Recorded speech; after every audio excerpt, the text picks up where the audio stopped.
তো hello everyone, আজকের ভিডিওতে তোমাদেরকে দেখাবো চুড়িপা প্যান্টের কাটিং। প্রথমে কাপড়টিকে আমি কোনাকুনিভাবে 4 ভাঁজে ভাঁজ করে নিয়েছি। ওপরে ছোট করে 4 ইঞ্চি বাদ দিয়ে আমি ঝুলের মাপ নিয়ে নেব। ঝুল আছে আমার এখানে 36 ইঞ্চি, 6 ইঞ্চি কোমরপট্টির জন্য বাদ দিয়ে আমি এখানে 30 ইঞ্চিতে মার্ক করে নেব। 13 ইঞ্চি এক্সট্রা নিয়েছি কুচির জন্য।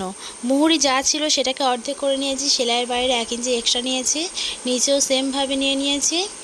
18 ইঞ্চি ছিল আমার এখানে হাঁটুর লম্বা, মার্ক করে নিয়ে হাঁটু রাউন্ডের মাপ ছিল আমার এখানে 16 ইঞ্চি, সেটাকে দুভাগ করে 8 ইঞ্চিতে মার্ক করেছি, সেলাইয়ের বাইরে 1 ইঞ্চি এক্সট্রা।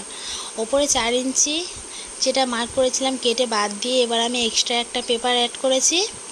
এক্সট্রা পেপারটিকে আমি পিনে অ্যাটাচ করে কাপড়ের সঙ্গে দিয়ে নেব। হিপের লাইনটা সোজা করে নিয়েছি। হিপ যা ছিল সেটাকে 4 ভাগ করে 6 যোগ করে 12 হয়েছে, 12 ইঞ্চিতে মার্ক করেছি। হিপ যা ছিল সেটাকে 3 ভাগ করে হাইয়ের মাপ নিয়েছি। যেমন মার্ক করেছি সেমভাবে আমি শেপ দিয়ে নিলাম।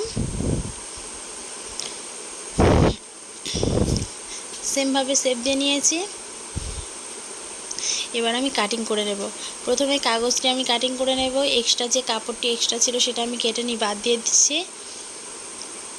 সেলাইয়ের জন্য 1/2 ইঞ্চি এক্সট্রা রেখে কাগজটি কেটে নিলাম। এবার কাপড়টিকেও কেটে নেব।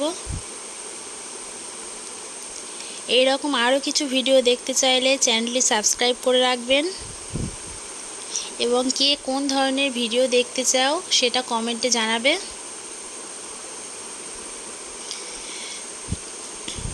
এবার এক্সট্রা যে কাপড়টি ছিল সেটা আমি 4 ভাঁজে ভাঁজ করে নিয়ে কাগজটি বসিয়ে কাপড়টি কেটে নেব।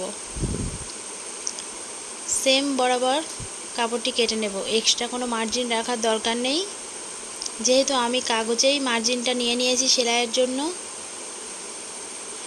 ওখানে অ্যাড করে দেব। এবার হিপের কাপড়টি কেটে নেব, মানে কোমরপট্টি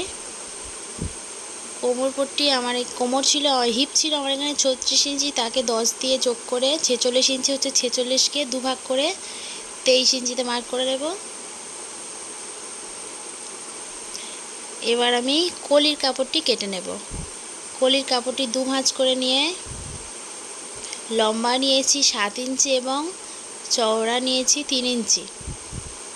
চওড়া 3 আর লম্বা হচ্ছে 7 ইঞ্চি নিয়ে কোণ করে দিয়ে নিচে থেকে 1/2 ইঞ্চি শেপ দিয়ে কাটিংটা করে নেব। এটা হচ্ছে কলি।